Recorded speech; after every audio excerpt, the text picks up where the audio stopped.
तो हॉस्टल में जो लड़का एक बार रह लेता है उसको हॉस्टल में ही मन लगता है, हॉस्टल के बाहर मन लगता नहीं है। हम लोगों को मन नहीं लगता। हम लोग सर्किट हाउस में भी हम लोग का रूम बुक रहता है, मेरा शेड्यूल रखा, हम लोग चाबी भी हम लोग के पास है, लेकिन वो सर्किट हाउस में नहीं रहते हैं, हम लोग यही रहते हैं, हॉस्टल में ही रहते हैं हमेशा। जब भी दूर आते हैं हॉस्टल में ही रहते हैं, तो हॉस्टल से ही जुड़ा हुआ है। तो जब मेरी पोस्टिंग मधुपुर कॉलेज में हुई तो सबसे पहले मैं हॉस्टल ही गया। तो दो हॉस्टल है, एक एससी का हॉस्टल है और दूसरा एसटी का हॉस्टल है। तो क्योंकि पहले मैं खुद शेड्यूल कास्ट बिलोंग करता हूँ, तो सबसे पहले मैं एससी हॉस्टल गया। जब मैं एससी हॉस्टल गया, वहाँ के लड़कों से मिला, तो मुझे समझ में आई कि ये लड़के अम्बेडकर बाग से कोसों दूर है। पूरे रूम में पूजा पाठ करना गलत नहीं है भैया, आप किसी परमात्मा को मानो, किसी शक्ति को मानो, दिक्कत नहीं है, लेकिन आप उस शक्ति के ऊपर जो पूरी तरीके से डिपेंड कर जाते हो ना, इससे प्रॉब्लम है। आप एग्जाम दे रहे हो, पढ़ाई कर नहीं रहे हो, सरस्वती माँ को पूरा अगरबत्ती दिखा रहे हो, पास कर देंगे, ऐसा नहीं होने वाला है। अगर सरस्वती माँ अगर पास कराती ना, अगर पूजा करने से लोगों की नौकरी लगती, एक बड़ा मतलब ये है कि लोगों का देखेगा कि आरक्षण से लोगों का स्कूल में एडमिशन होगा, आरक्षण से लोगों को कॉलेज में एडमिशन, एसपी कॉलेज में अगर एडमिशन होगा तो शेड्यूल कास्ट कैटेगरी में एडमिशन होगा, और जब आपका शेड्यूल कास्ट कैटेगरी में एडमिशन होगा तो आपको छात्रावास मिलेगा। आप छात्रावास में पढ़ाई करेंगे, छात्रावास में कि आपको जाति के होने के कारण आपको छात्रावास मिला है, उस छात्रावास में जब आप रहेंगे, छात्रावास में पढ़कर आप नौकरी ले लेंगे। तो मैंने बहुत सारे छात्रों को देखा है कि नौकरी लगने के बाद लोग गाड़ी खरीदते हैं, कार खरीदते हैं, और कार खरीदकर चले जाते हैं किसी मंदिर में पूजा करवाने के लिए। भैया नौकरी ले रहे हो आरक्षण के नाम पे, हॉस्टल ले रहे हो आरक्षण के नाम पे, और मजेदार है उसमें से कुछ साथियों की नौकरी जो होती है वो जनरल कैटेगरी में होती है। तो वो लोग अपना शान से कहते हैं कि मेरा नौकरी जो है वो तो जनरल कैटेगरी से हुआ है, हम आरक्षण का लाभ नहीं लिए हैं। भैया कॉलेज में पढ़े हो आरक्षण के नाम पे, हॉस्टल लिए हो आरक्षण के नाम पे, और आरक्षण का लाभ लिए ही अलग मसला है। अब ये लोग क्या है कि उसके बाद कार खरीदेंगे और पूजा कराने के लिए मंदिर चले जाएंगे, बाबा साहब को भूल जाएंगे, फिर बैक टू सोसाइटी भूल जाएंगे, कोई मतलब नहीं है, नाम भी बदल लेंगे और बिल्कुल फैक्ट्रा बदल लेंगे। तो ऐसा करते हैं। तो ऐसी स्थिति हमको जो है वो मधुपुर कॉलेज के हॉस्टल में नजर आई, तो मैंने उसे रिजेक्ट कर दिया। मैं फिर एसटी हॉस्टल गया, तो एसटी हॉस्टल के बच्चों ने कहा कि सर आप यहीं पर रहिए। तो एक दो दिन हम लोग वहाँ रहे, लेकिन बाद में लगा कि थोड़ा सा ज्यादा ये हो जा रहा है, अच्छा नहीं लग रहा है, तो फिर लगा ऐसा करने की रूम ले लेते हैं।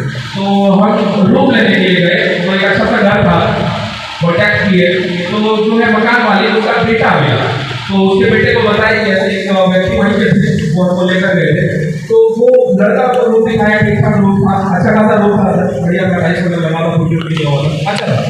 तो रूम हमको दिखाया, रूम हमको पसंद आया, हम बोले कि ठीक है ले लेते हैं उस रूम को।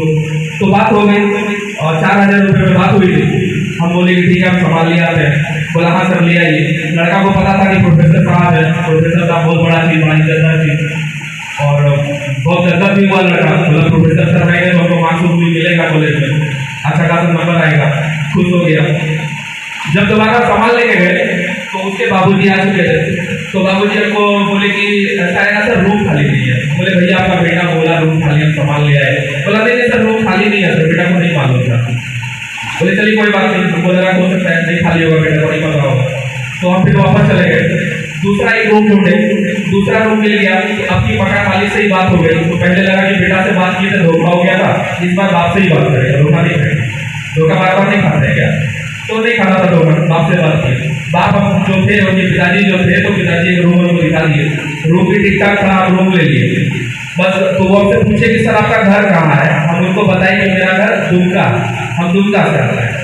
तो जब हम गए वो हमको बोले कि ठीक है सामान ले आइए, हम अपना सामान ले जाकर शिफ्ट कर दिए। मधुपुर की घटना है, जदीप भाई आप विशेष रूप से सुनिएगा, मम्मा भी आप विशेष रूप से सुनिएगा आप लोग, ठीक है। तो उसमें क्या हुआ कि वो रूम हमको मिल गया, एक अंग्रेजी जाति के व्यक्ति का रूम था, हम ले लिए। लेने के बाद क्या हुआ कि रात में हम रुके, सुबह जब मेरी ऐसे भी हम थोड़ा सा लेट नाइट सोते हैं, 2-3 बज जाता है सोने में, तो थोड़ा सा लेट से ही उठे।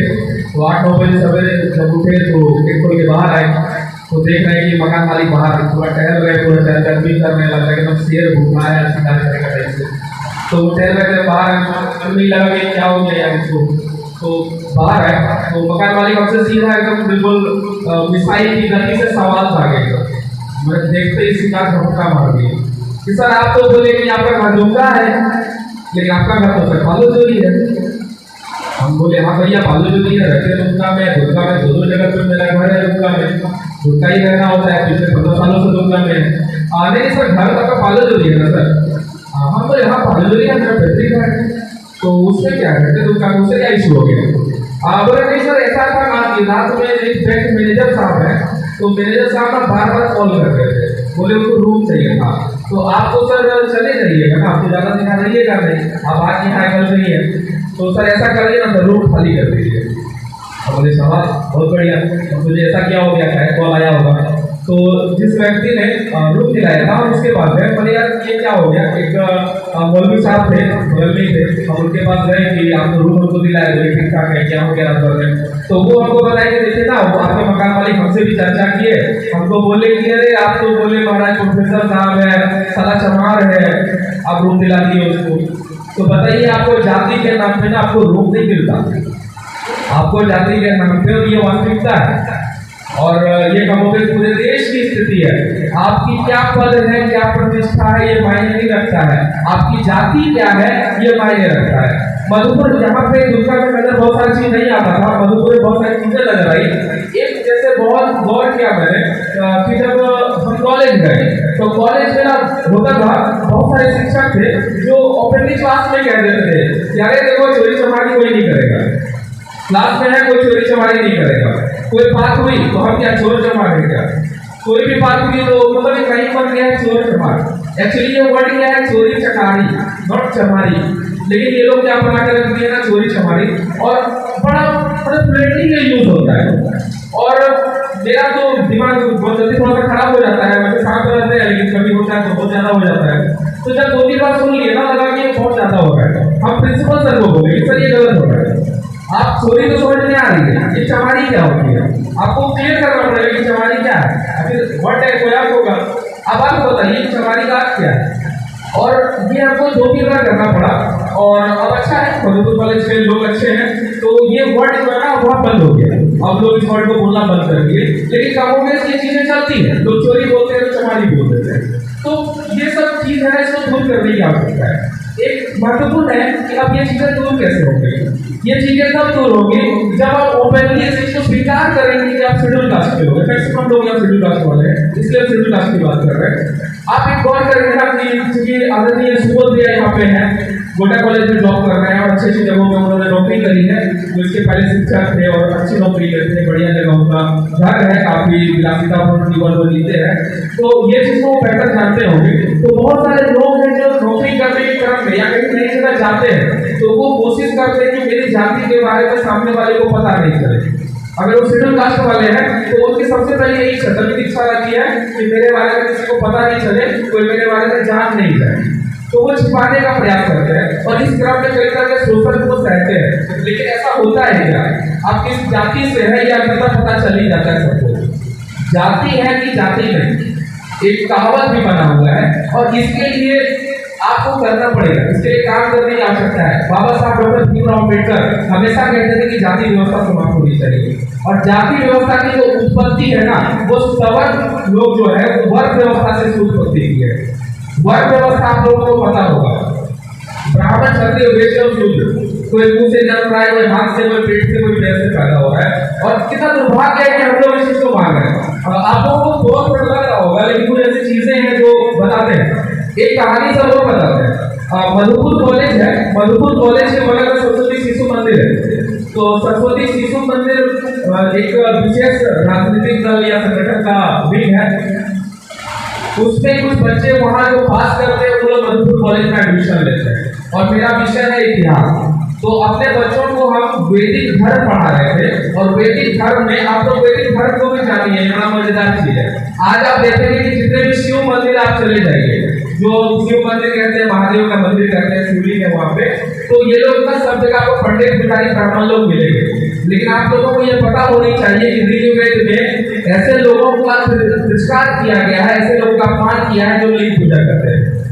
तो यहाँ मूल रूप से लिंग की पूजा होती थी, जो आर्य लोग 1500 साल पूर्व में इंडिया में आए थे, ये लोग लिंग पूजक नहीं थे, ये लोग यहाँ के लोगों का अपमान करते थे और ये लोग विष्णु की पूजा करते थे, इंद्र की पूजा करते थे। तो वैदिक धर्म पढ़ा रहे थे तो इंद्र के बारे में पढ़ा रहे थे, तो इंद्र के बारे में हम सब कुछ बताए कि भैया उसका इतना कुछ है, 250 बार उसका उल्लेख हुआ है ऋग्वेद में, वो वर्षा का देवता था, ये सारी चीजें उसको बताई। तो उसके बाद कुछ ऐसी चीजें आ गई कि इंद्र का कंसेप्ट आया और इंद्र से रिलेटेड चीजें आई, तो हम उसको बस ऐसी प्रश्न हुआ, मैंने चर्चा की कि इंद्र का क्या है अस्त्र। छात्रों ने कहा कि वज्र किस चीज का है, हड्डी का है, किसका हड्डी, तो दधी चीज का हड्डी। इंद्र का वाहन क्या है, ऐरावत हाथी। इंद्र कहाँ रहते हैं, आसमान में रहते हैं। तो सारी चीजें वो लोग बताए। फिर हम बच्चों से थोड़ी देर के बाद पूछे कि वो बादल कौन सा बादल है आसमान में, जो लोग बताए कपासी बादल है, ये है वो है, चीजें बताए। उनसे पूछे कि बादल बनता कैसे है, तो मेधावी छात्र है, सबों ने बादल बनने की प्रक्रिया भी बताई, वाष्पन हो रहा है, संघनन हो रहा है, घनत्व के कारण सारी चीजें बताई। बारिश कैसे होती है, ये सारी चीजें भी बच्चों ने बताई कि बारिश होने का ये है कि यहाँ से ये हुआ, यहाँ से हुआ, बारिश हो गई, सारी चीजें बताई। हम उनसे पूछे कि बिजली कैसे भड़कती है, बच्चों ने बताया कि जब दो बादल आपस में टकराता है, बादल का पैकेट आपस में टकराने के बाद उसमें जो घर्षण से बिजली उत्पन्न होती है और वो धरती में आकर्षित हो जाती है, ऐसे बिजली गिरता है। तो सारी चीजें हमने उनसे पूछी, फिर उसने कहा कि जब ये सारी चीजें इस कारण से हो रही है तो फिर इंद्र बीच में क्या करता है। बच्चे बोले हाँ सर, इंद्र क्या करता है, बोले यार तो हमको भी समझ में नहीं आया कि इंद्र क्या करता है।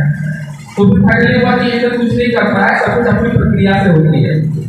क्लास खत्म हो गया, बाद में बच्चा मेरे पास आया, बोला कि सर शिशु मंदिर में हम लोगों को पढ़ाया गया है कि बारिश इंद्र कराता है और आप बोल रहे हैं नहीं कराता है, अगल बगल में ही दोनों हो रहे हैं, क्या मतलब हम लोग को समझ में नहीं आ रहा है क्या चल रहा है। तो एक्चुअली क्या है ना कि गलत तरीके से यहाँ पे चीजों को इंटरप्रेट करा जा रहा है, आप लोगों को बेवकूफ बनाने की कोशिश की जा रही है, हम लोगों को पिछड़ा बनाने की कोशिश की जा रही है। आप जब वैदिक धर्म को पढ़ेंगे, धार्मिक ग्रंथ को पढ़ेंगे, तो उसमें लिखा हुआ है कि शूद्रों को तो पढ़ने का अधिकार नहीं है, ब्राह्मणों को 8 साल में पढ़ना स्टार्ट करना है, क्षत्रियों को 11 में पढ़ना है, 10 साल में पढ़ना स्टार्ट करना है, 12 साल में ऐसा तक कुछ है, लेकिन उसमें शूद्रों को पढ़ने का अधिकार नहीं दिया गया है। ये धार्मिक ग्रंथ है। हमारे में से बहुत सारे भाई हैं जो कहेंगे कि बिल्कुल देश को हिंदू राष्ट्र बनना चाहिए, बहुत सारे लोग वकालत करते हैं, मेरे बहुत सारे मित्र भी इसकी वकालत करते हैं, लेकिन हम आपको बताते हैं कि हिंदू राष्ट्र से आपको फायदा क्या है और आपको नुकसान क्या है। आपको फायदा बहुत नहीं है, लेकिन नुकसान आपको बहुत है। जैसे आज आपको समाज में स्थान नहीं है, आज आप किसी मंदिर में प्रभु रूप से एक प्रसंग और बहुत सारी कहानियां सुना रहे हैं, बोर नहीं हो रहे आप लोग, गर्मी बहुत है, बोर नहीं हो रहे आप लोग। एक कहानी सुनाते हैं, बहुत सारी कहानियां हम लोग के साथ घटित होती है, एक कहानी सुनाते हैं, मामा बोर नहीं हो रहे, मामा बोर नहीं हो रहे, पीछे एक कहानी सुनाते हैं, ठीक है, मजा आएगा, मतलब ऐसी चीजें होती है।